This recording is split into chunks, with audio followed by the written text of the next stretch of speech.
We don't know exactly how contagious the coronavirus is, but I'll tell you, we do know how contagious our family emotions and behaviors and attitudes are. So this is what you also need to pay attention to while you're sanitizing your groceries.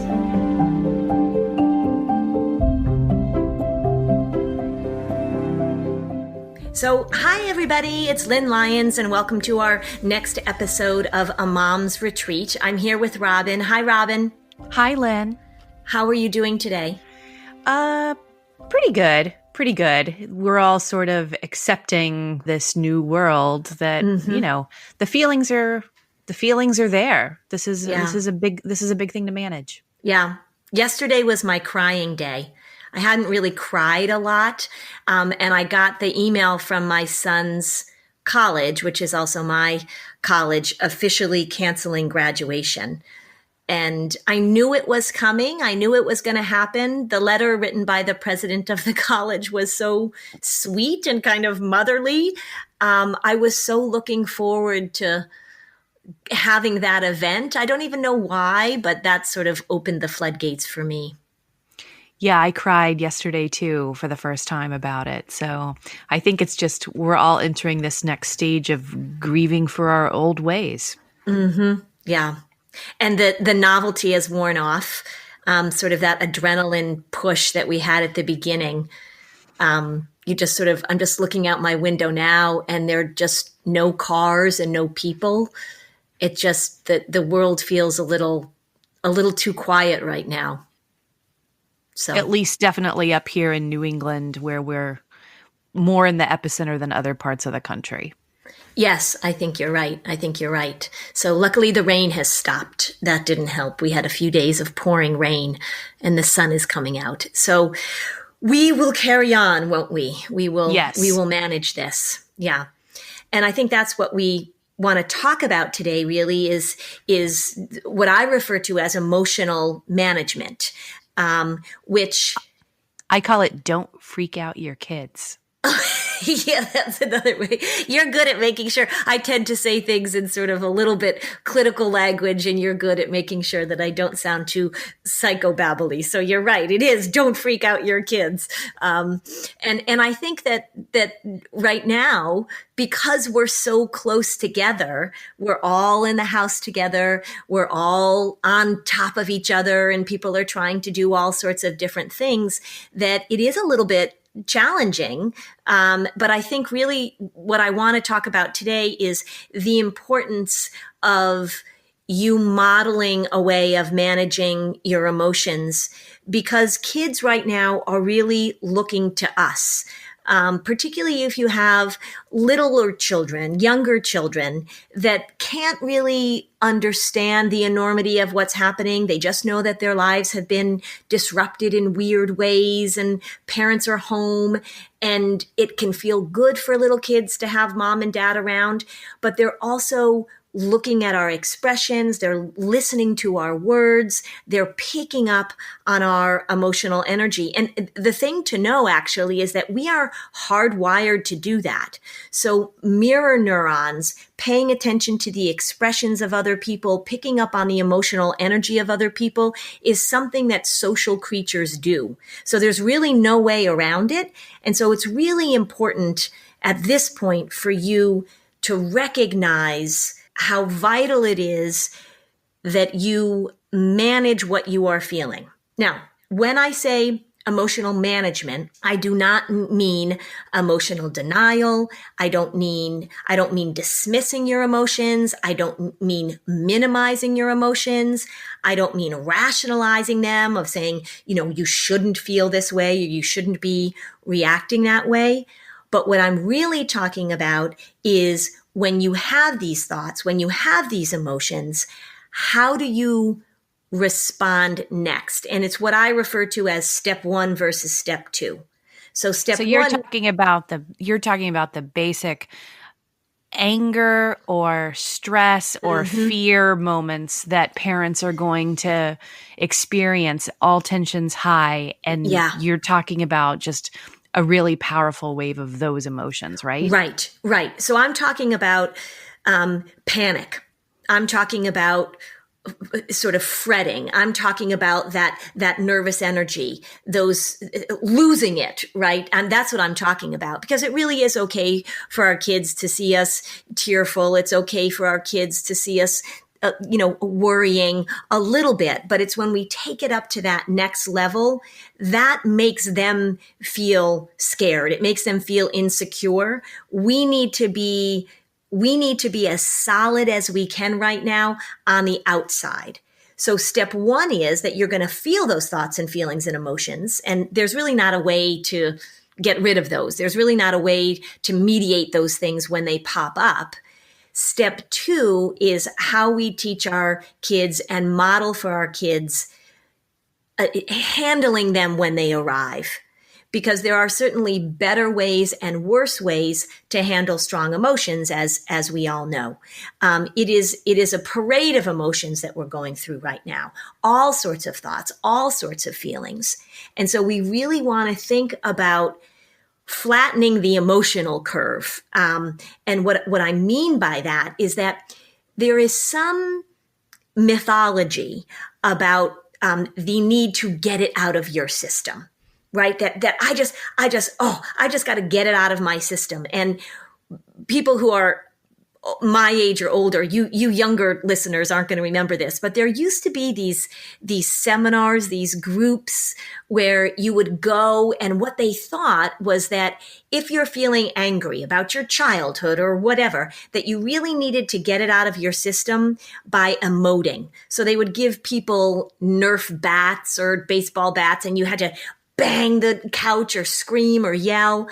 And somebody actually said, why don't we do some research and see if all of this big emoting actually does get it out of your system? What they found was that the angrier that you behave, or the more out of control that you let your emotions get, the more out of control your emotions get. So people who started out angry and then were acting out in this way actually ended up angrier. And so that's an important thing to think about, because the idea that if you emotionally vomit on somebody, the idea that if you get it out, that then you will feel better, is really kind of a myth.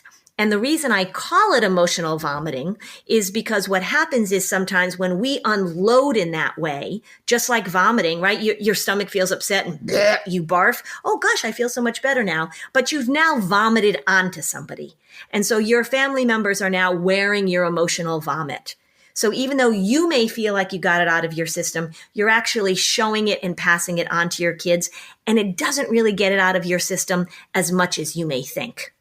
Well, I think a lot of us understand what you mean by having a really angry episode, but tell me what a really emotive vomiting moment could be if it's more about like freaking out and worry. Mm-hmm. So that would be the catastrophic language. So it might be that your energy is up, you're pacing around, you're talking about what's going to happen. We don't know. You're expressing all of this uncertainty. You might be freaking out about whether or not anybody in the family is going to get the virus. So all of those anxious behaviors, which actually come from fear and come from panic, which, as I have said many times, if you're not feeling at all anxious or worried right now, you're not paying attention. But where it gets into that level is that you are talking to your kids repeatedly, your physical language, you're hyped up. So what anxiety does to us, what this system does to us, is it pumps us full of these hormones, noradrenaline, norepinephrine, that are supposed to jack us up. So if you are jacked up in a way where you feel frenetic, that is the equivalent, sort of the anxious emotional vomiting. And it may be that you deal with it by getting more rigid, more controlling, that you're not capable of tolerating noise, or you're yelling at your kids. That's the kind of stuff that we really want to pay attention to right now. Yeah, emotions of all kinds are clearly like universally running high. So I could imagine parents experiencing struggle with managing things maybe in the way that they were able to a month ago. Mm-hmm. Right.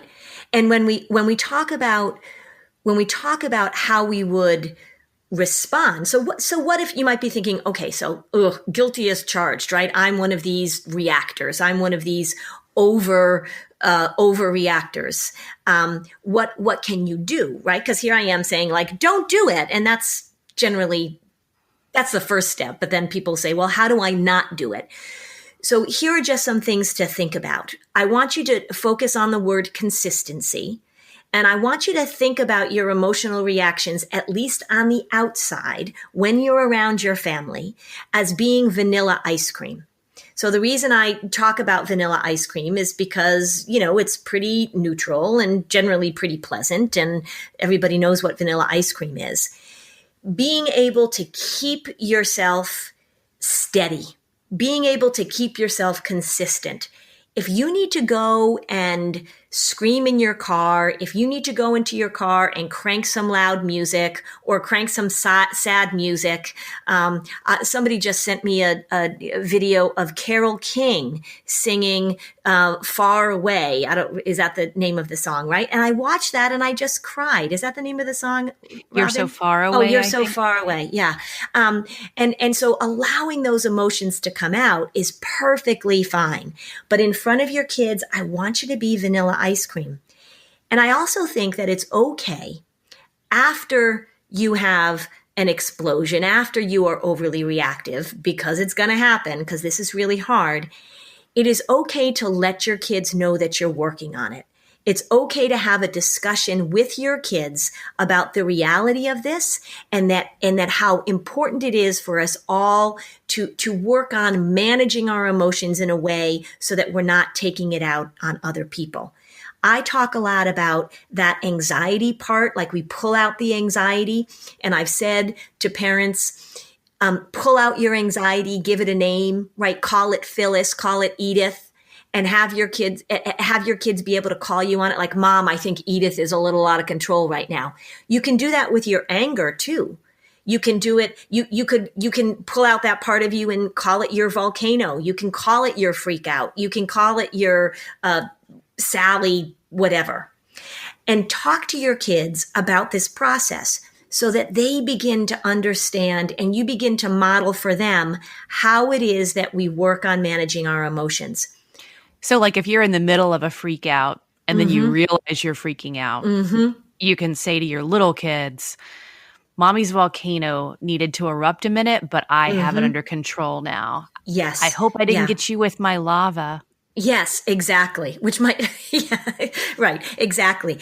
And being able to stop yourself in the middle of something, or even right after, being able to say, I can be a little compassionate with myself. I understand why that came out, but I am working on making sure that I don't hit you with my llama, or that, crazy Karen doesn't freak out the whole family.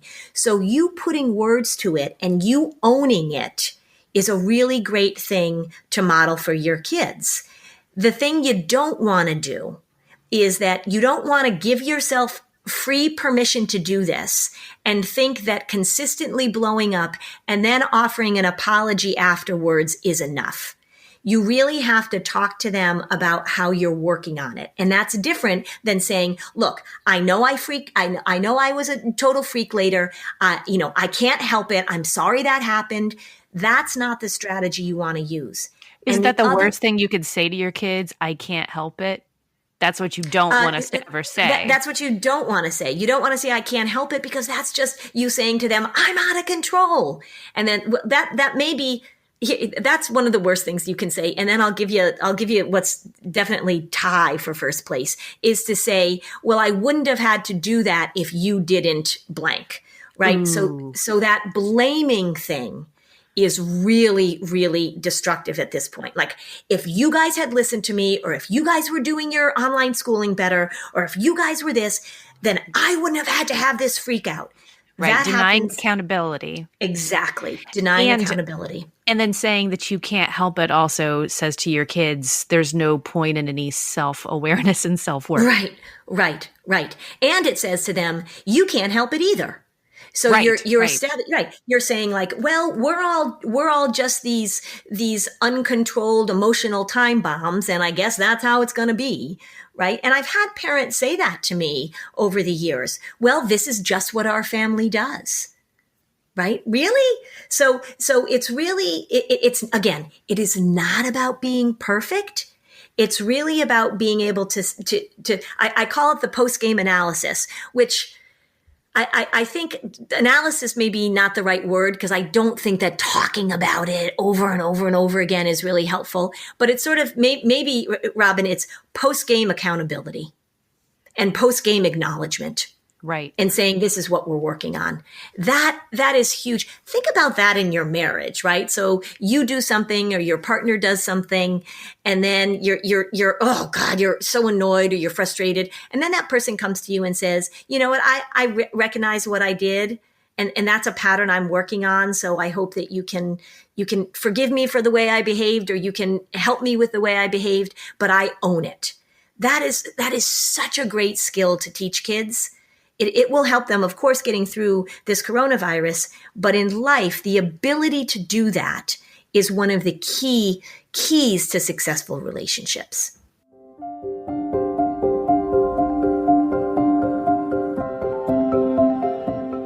As we're talking about this, let me just give you a few more tips about the things that you really want to pay attention to with your language and with your responses as we're going through this.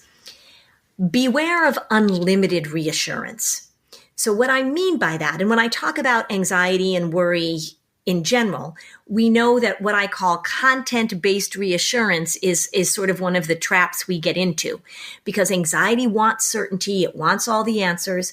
So when we are offering unlimited reassurance, oh, it's going to be fine, or oh, nothing's going to happen, or even if we take it out of this coronavirus thing, like, oh no, you won't throw up today, or oh no, people won't judge you.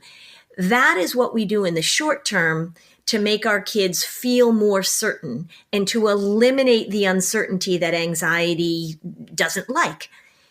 It is okay in this situation to not know all the answers. It is really okay for you to say, we really don't know exactly when this is going to end. And we really don't know what it's going to be like in the summertime. And we really don't know what's going to happen with older kids. You know, we really don't know what's going to happen with colleges. And we really don't know what's going to happen with your study abroad program. And we really don't know when you're going to see your teachers next. And it is okay for you to sit in the discomfort of the uncertainty about this. You want to make a differentiation between the things that we can control at this point, which are our social distancing, wearing, a mask. Now we're going to wear masks when we go to the grocery store, or a scarf, washing your hands, doing all the things that we can. And it is also okay to not know. Right. It sounds like, the emotional reassurance you want to give in a well-meaning way denies your kids the ability to sit with the unknown and be comfortable with it. Right. That's probably the most critical skill for resilience right now in this new world than anything we could do for them. Let them be comfortable with not knowing. Yeah, I agree. And I think when you say to sit with the uncertainty, and for you to be able to sit with them with the uncertainty, right? So we are together in this uncertainty. So it's okay for you to use that language of uncertainty and to make room for them to have that language of uncertainty. One of the things we don't want to do, or one of the things we want to pay attention to, is that we don't have to zoom into the future and ask a whole lot of what if questions. We don't have to have a constant flow of what's going to happen and what if. It's okay to say to your kids, we are sitting in the uncertainty and we are sitting also in the present. So the imagination wants to zoom into the future and tell stories and come up with all sorts of things. And we really have to sit in the present in a way that is tricky. Worry doesn't like to sit in the present. It likes to zoom into the future. We have to be right here. And that's okay to be right here with it.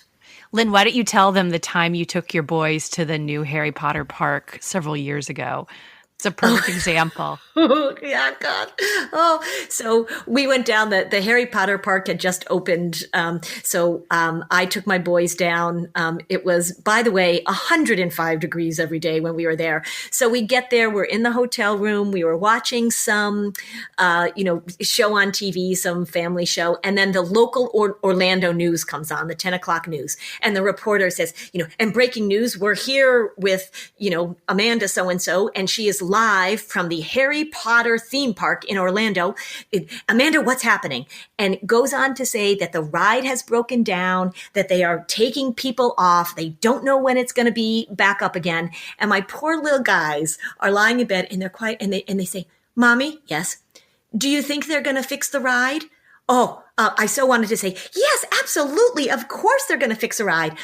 But I said, well, I hope so. And they said, well, what will we do if we can't go on the Harry Potter ride? I said, well, for one, we're going to be horribly disappointed, right? It's going to be terrible that we came down here. And so many other families are going to feel the same way. Well, do you think that we would come back if they don't fix it this time? Do you think we'd be able to come back? And I said, well, I think we're just jumping a little far ahead. We're going to have to figure that out as we go. But isn't this hard right now? It's hard for you and it's hard for me. I think they're probably working on it as hard as they possibly can. And we are just going to have to wait until tomorrow to see what happens. This is really not comfortable. It was so on the outside, I'm trying to, roll around in the uncertainty and go with the mights and the maybes. I'll tell you, as a mom, I was freaking out inside because here we were in Orlando, Florida, and the ride is broken. So, but we talked through it. They went to sleep. And when we woke up the next day, the ride was fixed and everything worked out fine. I just laugh because I think of you're the only parent in the Metro Orlando area that responded to that news announcement with those words. Yeah. Oh, well, and it's one of those examples where I say to people, you're vanilla ice cream on the inside. I mean, on the outside and on the inside. I mean, if there were thought bubbles over my head and my kids were seeing what I was thinking, it would not have been a great parenting moment. You were seeing a couple $1,000 bills and a lighter. Yeah, exactly. Exactly. Yeah. But luckily it was fine. It all worked out. This is all good. One of the questions I also have is there anything to note about parents who might not be acknowledging their grief or their stress, like people who supplant so much too? How can that also be a danger in terms of recognizing stakes are just so high right now? Mm-hmm. So you mean sort of trying to push it down and not acknowledge it and not let yourself feel it? Yeah. That might not be, it just seems like everyone's got emotions from one end to the other. How do we acknowledge the uncertainty? And how do we acknowledge there's fear right now? Right. From both ends. Right. So one of the things to think about is anger is and I don't think this is entirely true, but certainly in a large percentage of cases, is that a lot of feelings sort of find their way to anger.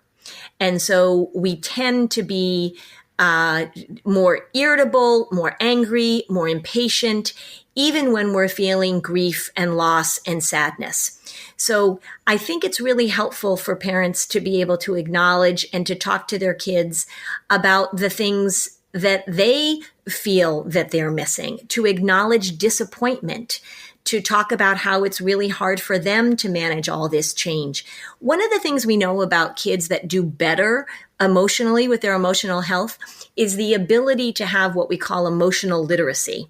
So some people might say, well, I shouldn't talk to my kids about it, or I shouldn't share this with them because it's only going to upset them.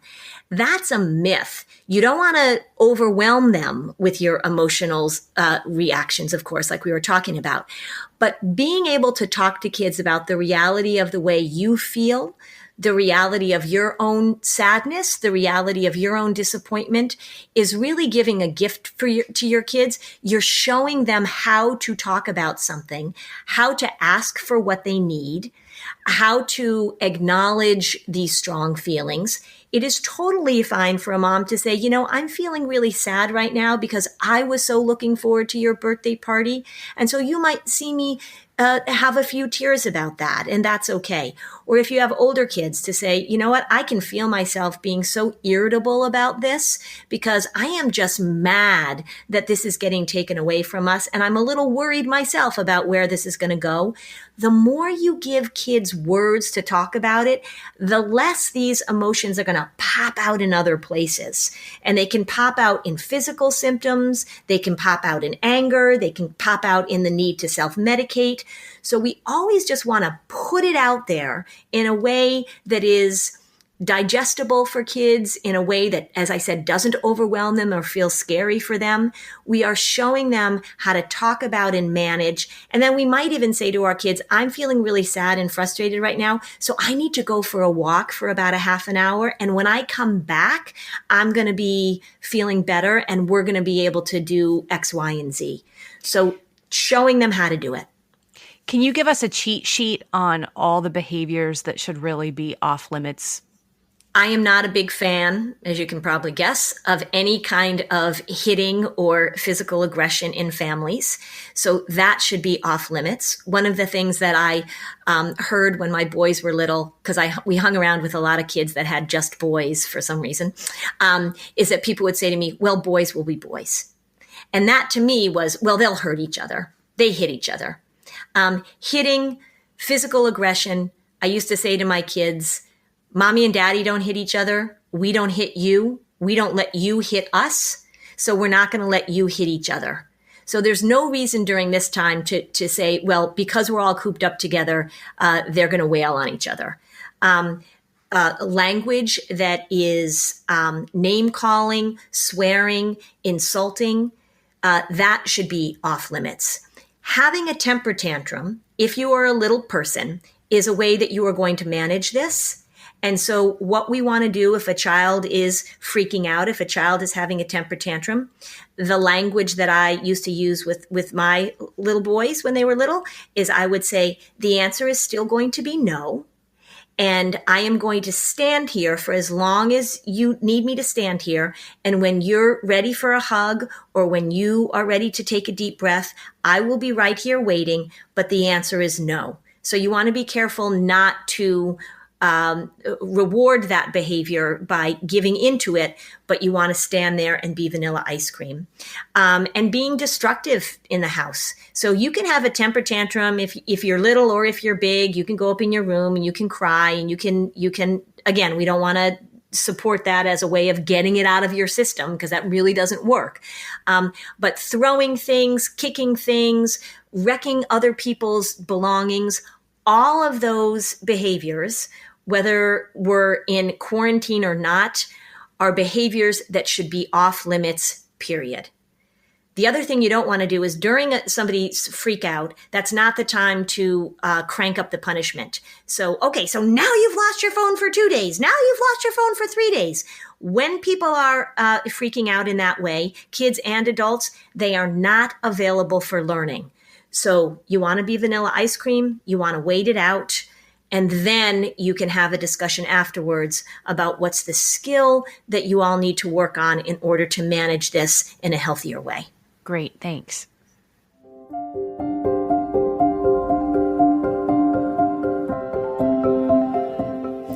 So everybody, thank you for joining us.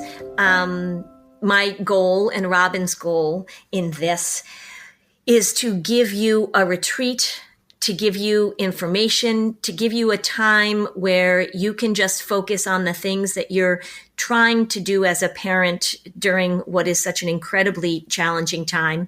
But, parenting is challenging all the time. It is a constantly moving target, and we're all trying to do the best that we can. So while you're listening to this, I hope that you are feeling some connection. I hope that you are feeling the intent that both of us have in offering you something to help you through this, whether you're out taking a walk, whether you're sitting in a hot tub, whether you're listening to this before you go to sleep.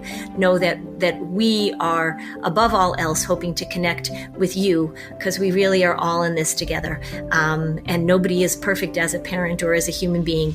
We're all works in progress. So we will see you again soon. We're checking out the Facebook group and looking at your requests and questions. We'll continue to engage in that. And I wish you the best as we continue through this time. So thank you so much, Lynn. Yeah, thank you for being here, Robin. Thanks for all your help. Bye, everybody.